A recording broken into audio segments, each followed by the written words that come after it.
सबसे पहले तो आपको मुबारकबाद कि आप छक्का लगाने में कामयाब हो गए हैं आखिरकार। नहीं, लेकिन टीम भी तो उस छक्के के साथ बाहर हो गई है। देखें, खेल में हार जीत होती है। अच्छी टीमें जीत जाती हैं, थोड़ी हल्की टीमें या अंडर परफॉर्म करने वाले हार जाती हैं या बाहर हो जाती हैं। लेकिन मेरे ख्याल में मैंने जो पाकिस्तान क्रिकेट के बहुत उरूजो ज़वाल देखे पिछले 32-35 साल में, तो मेरे ख्याल में कल एक स्याह-बाब रकम हुआ है पाकिस्तान क्रिकेट का। ये नहीं कि अफगानिस्तान की टीम बुरी थी, डिजर्व नहीं करती थी, वो बिल्कुल डिजर्व करती थी। लेकिन हमने अपने मकाम और मर्तबे के मुताबिक क्रिकेट नहीं खेली। और पिछले साल डेढ़ से मैं और मेरे जितने दोस्त हैं, सहाफी, एनालिस्ट, हम सब बार बार कप्तानों की, सेलेक्टर्स की दोस्ती यारियों का जिक्र करते रहे।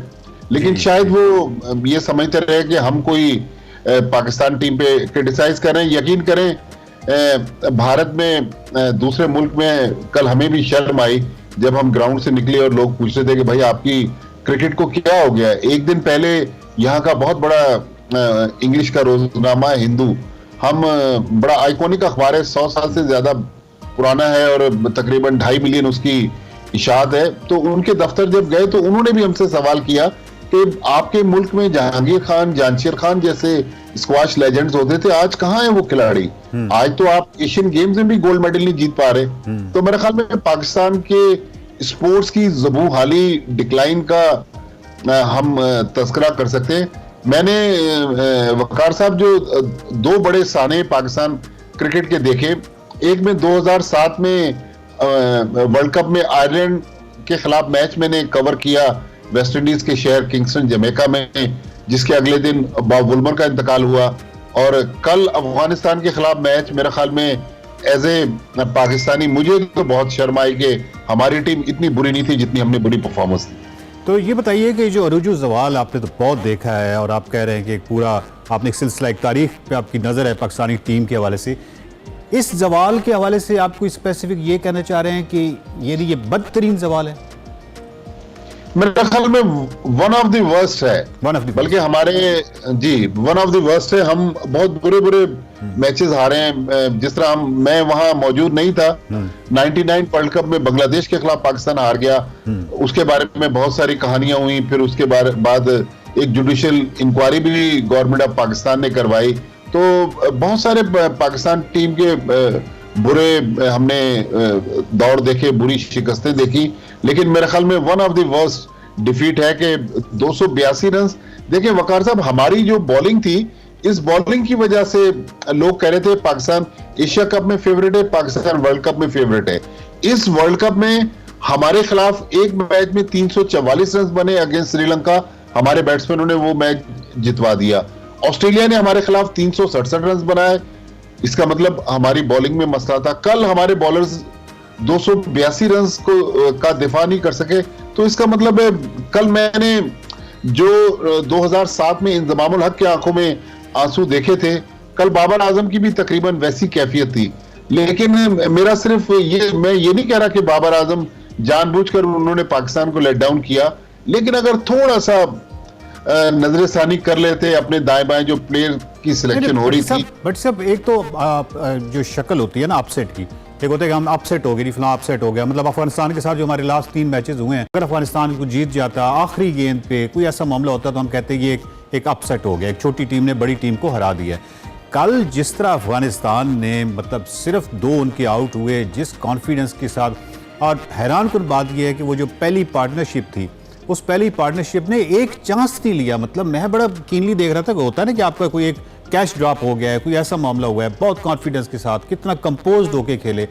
तो अपसेट की ये वो वाली शक्ल नहीं थी कि आखिर में जाके कोई हार जीत का फैसला हुआ है। मतलब पहले गेंद से अफगानिस्तान का कॉन्फिडेंस जो था और हमारा जो कॉन्फिडेंस के उलट जो भी कहा जाता है, जो अदम एतमाद था, वो बहुत ज्यादा था। अच्छा, हम लोग ना वकार भाई खौफ में मुब्तला थे। हमने, आपको याद हो कि वर्ल्ड कप से काफी महीने पहले हमने आईसीसी से रिक्वेस्ट कर दी थी कि पाकिस्तान अफगानिस्तान का मैच चेन्नई के इस स्टेडियम में ना करवाया जाए, क्योंकि अफगानिस्तान के स्पिनर्स जो हैं वो अच्छे हैं, वो हम पे डोमिनेट कर जाएंगे। तो मुझे ऐसा लगा कि शायद हम अनजाने खौफ में मुब्तला थे उस खौफ की वजह से आप देखें अफगानिस्तान ने 4 स्पिनर्स पाकिस्तान के खिलाफ खिला दिए और हम उसके बावजूद 282 रन कर गए। बल्कि कल मैंने भी कहा, दूसरे एक्सपर्ट्स भी कह रहे थे कि ये 282 रन जिस तरह की पिच है ये कुछ 400 रन के बराबर है। लेकिन जब हमारी बॉलिंग आई, जो आप अभी फरमा रहे थे कि बिल्कुल एक ऑर्डिनरी बॉलिंग हमें लगी, हमारे बॉलर्स ने शुरू के ओवर्स में इंपैक्ट डालने की कोशिश नहीं की। देखें, मैं चूंकि क्रिकेट की बात हो रही है, मैंने इन प्लेयर्स को इनके ग्रो करते हुए कैरियर्स को बहुत करीब से देखा हुआ है।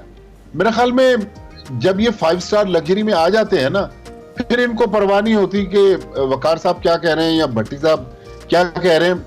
फिर ये कहते हैं कि जी हम पाकिस्तान के सुपरस्टार हैं, ये 25 करोड़ अवाम जो है ये हमें फॉलो करे, हमें किसी की परवाह नहीं है। ये मीडिया वाले तो हर वक्त बोलते रहते हैं इनको तो मसाला चाहिए, इनको अपना मंजन बेचने दें। लेकिन इनको आप 6-6 महीने के लिए अगर घर भेज, आप जैसे एक्सपर्ट जो हैं या बहुत सारे लोग जो हैं ये तनकीद कर रहे थे, को आज से नहीं कर रहे, मतलब जब पाकिस्तानी टीम जीत रही थी तब भी तनकीद कर रहे थे। ये जो खौफ और दिफाई हिकमत अमली और इनका जो पाकिस्तानी टीम का बिल्कुल बाकी तमाम टीमों से एक जुदागाना स्टाइल है, वो एक क्लासिकल स्टाइल, शायद मैं उसको कहूँ तो ज़्यादा बेहतर होगा। वो एक क्लासिकल स्टाइल है जिसमें 30 ओवर में चलें ठीक है आपने 100-120 किया और उसके बाद आखिर पे कोशिश की कि ज़्यादा रन हो जाएं। ये वो क्लासिक स्टाइल अपनाए हुए थे। आप भी तनकीद कर रहे थे दिफाई हिकमत अमली और इस खौफ पे मबनी कैप्टनसी को और इस तमाम मामले को। लेकिन मुझे लगा जैसे पहले पाकिस्तानी टीम पे जब तनकीद हुआ करती थी तो उसमें कुछ चेंजेस आपको नजर आती थी और तनकीद यहाँ पे हर तरफ से हो रही थी। इस दफ़ा वो कंसिस्टेंसी है, वो एक तब्दीली का कोई हमें कहीं नज़र नहीं आया कि कोई हिकमत अमली में कोई तब्दीली हो, बिल्कुल वैसे जैसे एक स्टीरियोटाइप उसी तरह। ये इसकी क्या वजह? देखिए, एक तो जो आपने अपने इंट्रो में कहा कि Babar Azam no doubt world के बहुत बड़े बैट्समैन हैं लेकिन अच्छे कप्तान नहीं है। आप देखें कि कल भी जब बाबर आजम कप्तानी कर रहे थे तो लग रहा था कि एक आदमी जिस तरह सो जाता है ना, तो बीच में रिजवान आए, शादाब खान आए, उनको जगाने की कोशिश की, लेकिन उस वक्त तक पाकिस्तान काफी लेट हो चुका था, कश्ती डूब गई थी। तो कहने का मकसद है कि जब ये 5 स्टार लग्जरी से बाहर आते हैं, इनको 4-5 महीने अपने घरों में गुजारना पड़ते हैं, ये 7 स्टार होटलों में रहते हैं। बाबर आजम जैसा आदमी इस मुल्क में, जहां पर मैं और आप जिस इंडस्ट्री में काम कर रहे हैं, हमारी तो खैर इतनी तनख्वाही नहीं है, ये सिर्फ पाकिस्तान क्रिकेट बोर्ड से 45 लाख रुपए महीने के ले रहे हैं, सिर्फ तनख्वाह की बात कर रहा हूं। उसके अलावा इनके जो एंडोर्समेंट है, ये कमर्शियल्स में काम करते हैं। तो ये सारा जो आपको मकाम मर्तबा मिला, ये पाकिस्तान की वजह से मिला। ये पाकिस्तान ये का क्या वजह थी भट्टी साहब के? कल ये पाकिस्तान की इनिंग्स थी, यानी पाकिस्तान जब बॉलिंग कर रहा था तो जो फील्ड में शुरू के जो थे 30-35 ओवर, उस वक्त तो कुछ मामलात जो है वो बहुत ही, एक बॉडी लैंग्वेज बहुत ही थकी हुई नज़र आ रही थी, बहुत ही सुस्त नज़र आ रही थी। और फिर आखिर पे हमने देखा कि कुछ आखिरी 10-12 ओवरों में हमें अच्छी फील्डिंग भी नज़र आई। तो ये मेरा मतलब एक बहुत देर की मेहरबा आते आते कुछ इस तरह का मामला था। अच्छा, आप तो माशाल्लाह शेर व शायरी से शक रखते हैं। मेरा इतना शेर वाला मिजाज नहीं है लेकिन वो मिर्जा गालिब का एक शेर में बार बार कहता हूँ, वो मेरा ख्याल पाकिस्तान क्रिकेट पे सादिक आता है। मिर्जा गालिब ने आज से 100 साल पहले कहा था, होता है शब रोज तमाशा मेरे आगे। तो ये जो तमाशा पाकिस्तान क्रिकेट में लगा हुआ है ना, मेरे ख्याल में बाबर आजम को जाहिर है एक तो कप्तानी मिली, कम उम्री में मिल गई, लाइमलाइट इतना मिला कि वो किसी को खातिर में लाने के लिए तैयार नहीं है। अगर आप क्रिकेट को फॉलो करते हो या आपके देखने वालों को वो बात याद आ जाए कि काफी दिन पहले एक मैच में जब मोहम्मद रिजवान ने रिव्यू लिया था तो बाबर आजम ने इशारा किया था कि मैं कप्तान हूं, आप कैसे रिव्यू ले रहे हैं। तो जब आपका ये रवैया हो तो फिर आपके सीनियर्स भी आपकी मदद के लिए नहीं आते ना। हाँ, एज ए पाकिस्तानी हमारे भी आंखों में कल आंसू आ गए कि मेरा मुल्क जो है इस सरजमीन पर जहां मैं बैठा हुआ हूं, यहाँ पर हम जिस तरह शर्मनाक अंदाज में हारे हैं और इस वक्त अफगानिस्तान के बॉर्डर के उस पार हमारे जो मामला हैं। और फिर अफगानिस्तान के कप्तान ने कल पोस्ट मैच प्रेस कॉन्फ्रेंस में जो एक जिन लोगों को डेडिकेट किया ये मैच, वो मेरा ख्याल मैं और आप अपने इस मुल्क के चैनल पे वो बात कर भी नहीं सकते। तो इसका मतलब है कि बहुत अफसोसनाक चीज है। मेरे ख्याल में हमें पाकिस्तान क्रिकेट बोर्ड में भी और पाकिस्तान क्रिकेट टीम में भी प्रोफेशनलिज्म लाना पड़ेगी।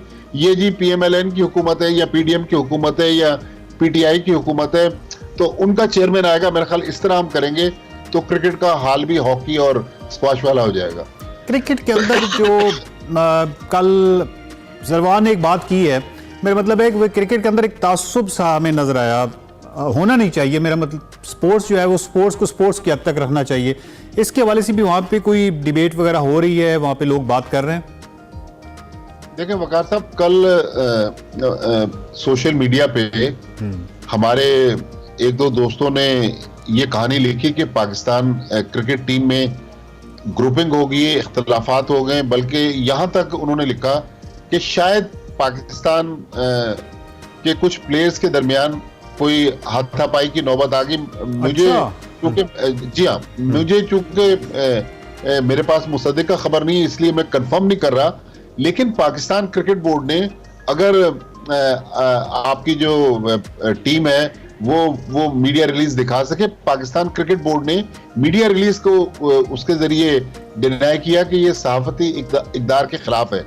तो बाबर आजम से भी कल प्रेस कॉन्फ्रेंस के बाद सवाल किया गया, तो बाबर आजम ने कहा कि नहीं, मैंने सोशल मीडिया पे ऐसी चीज नहीं पढ़ी, लेकिन पाकिस्तान क्रिकेट बोर्ड ने उस खबर की तरदीद की। इसका मतलब है कुछ ना कुछ तो दाल में काला है या फिर पूरी दाल ही काली है। मेरे ख्याल में हमें अब ये आप बड़ी बात आपने ये जो अपनी खबर दी है, चाहे वो मुसद्दिका ना हो, लेकिन ये जो ग्राउंड पे नजर आ रहा है वो आपकी बात काफी हद तक तस्दीक होती नजर आ रही है। यानी जो आपस का बायमी रवैया है, जो एक इकट्ठा मिलके खेलने के हवाले से एक वो केमिस्ट्री है, वो हमें कहीं नजर नहीं आ रही। और वो जो एक बॉडी लैंग्वेज है उसमें आपकी बात की, मुझे तो कल जिस तरह मैंने मैच देखा है और उससे पहले भी एक दो मैचेस में तस्दीक होती नजर आती है। देखें कहीं आपस में ग्रुपिंग है, कुछ ना कुछ तो है डेफिनेटली। वकार साहब, मैंने तकरीबन मेरा कोई 35 साल का सहाफती तजर्बा है और पाकिस्तान के बड़े मीडिया ग्रुप से मैं वाबस्ता हूँ, और आप जैसे दोस्त जो हैं वो एक और बड़े मीडिया ग्रुप के चैनल पे कभी कभार हमें जहमत दे देते हैं। तो मेरा तो तजर्बा यही है कि कोई भी दोस्त, चाहे मैं हूँ चाहे मेरा कोई पाकिस्तानी सहाफी दोस्त है, खबर देता है तो उसके पीछे कुछ ना कुछ तो सदाकत होती है। शायद रेयर केसेस में होता है कि बिल्कुल ही बेपरखी उड़ा देते हैं, लेकिन कुछ ना कुछ उसके पीछे कहानी होती है। लेकिन देखें, हमारे पास इससे बेहतर हम टीम सिलेक्ट करके वर्ल्ड कप में भेज सकते थे।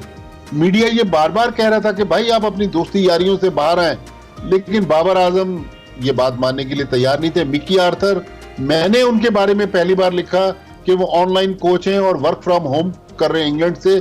जब एक पाकिस्तान टीम का डायरेक्टर 2 कश्तियों में सवार हो, उसकी पहली तरजीह इंग्लैंड की काउंटी हो, फिर वो पाकिस्तान टीम को फौकियत देता हो, तो इसका मतलब है हमारे सिस्टम में तो कहीं ना कहीं तो खराबी है। साहब, आपने ये सिस्टम की जो बात कर रहे हैं, तो इसमें एक चीज और भी बड़ी नुमाया नजर आ रही है ना, वो ये है कि पहले मुतबादिल बहुत सारे खिलाड़ी जो हैं वो पीछे एक पूरी लिस्ट हुआ करती थी और ये भी डिबेट हुआ करती है, इसकी जगह इसको खिला लें, इसकी जगह इसको खिला लें।